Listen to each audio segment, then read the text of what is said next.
when we got together, whatever we were playing, we'd go serious, but in between, we were just laughing at each other. And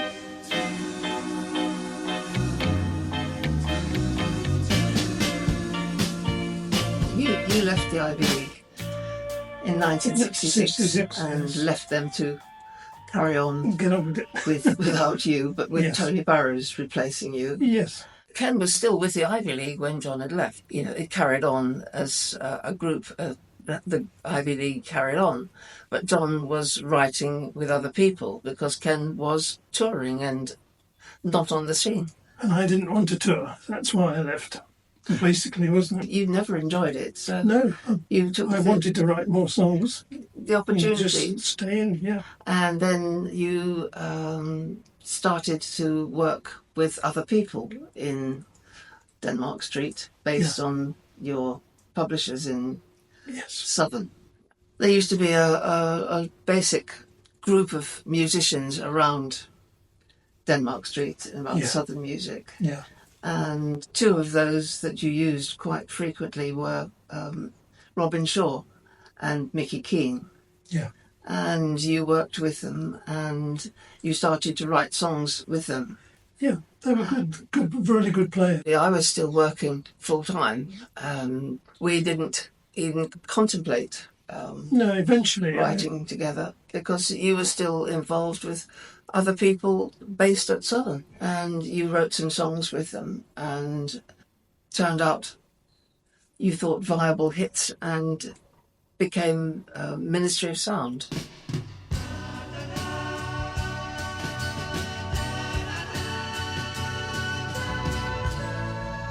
Well, we started to write together because we got on together. We found that if we sat down and said, let's write something, it automatically came out. It's very nice. And we wrote quite a lot of stuff in the end. John and Ken had a joint publishing house with Southern, Carter Lewis Music, and so whatever John was involved with as a writer would go through Carter Lewis Music. Robin Shaw and Mickey Keane were writing together, and Don joined them, didn't you, to write, and you got on well writing, and you decided there were things were good enough to go into the studio and record.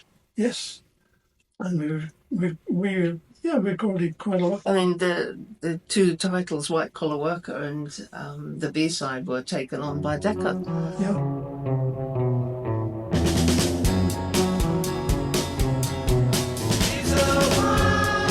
That was a collaboration between you and Mickey and Robin, and you produced it.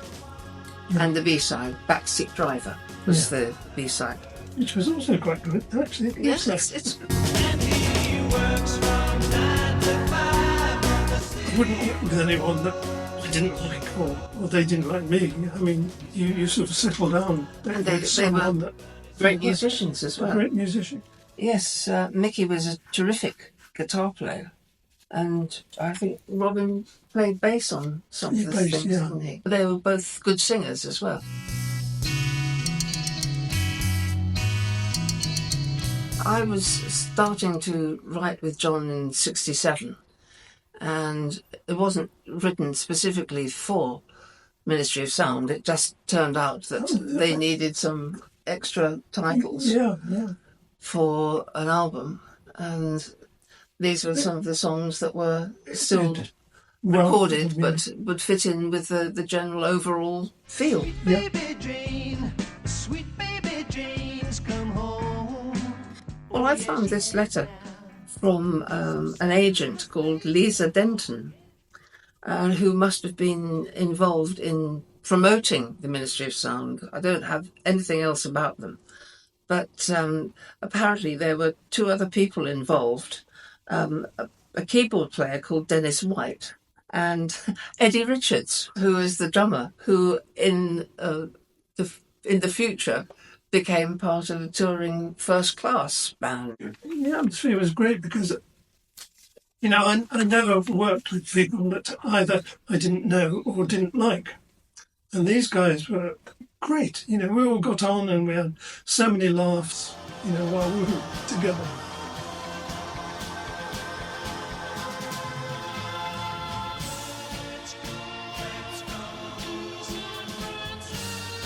The band was comprised of the people who did the recording in the studio. As far as Decca was concerned, they simply accepted that they'd like to release it on the DRAM label, but Decca had no say in putting the band together. 67 was the Flower Power year, wasn't it? Peace of love and demonstrations in America of everybody gathering on the streets and a gigantic love-in, and so it was something in the air, wasn't there? About you felt that time. Okay, let's have a go at that. And, we did write things in that kind of way.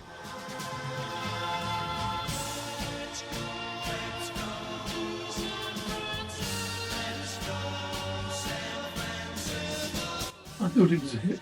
Well, yes, you have to think these things because then you decide, you approach record company with them, hoping that they'll think it a hit as well. Yeah, and sometimes you had to go through 3 or 4 places before someone said, "Oh, I like this, I think it's a hit." And you say, "Okay, let's do a deal."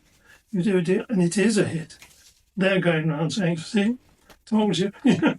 Flower Pot Men was the name that the record company decided to give to the group. I mean, the group was Tony Burrows and session musicians, the people that you used on the recording. Yeah. You didn't think of it as, we must have a group called the Flower Pot Men and let's get together and make a record with them.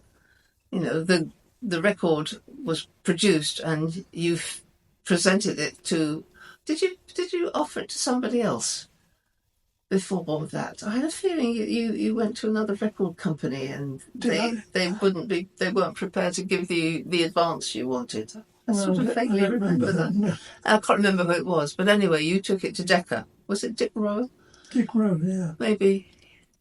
It was Decca anyway, and they agreed to take it. They thought it was a hit, and they paid the advance. Thank you very much.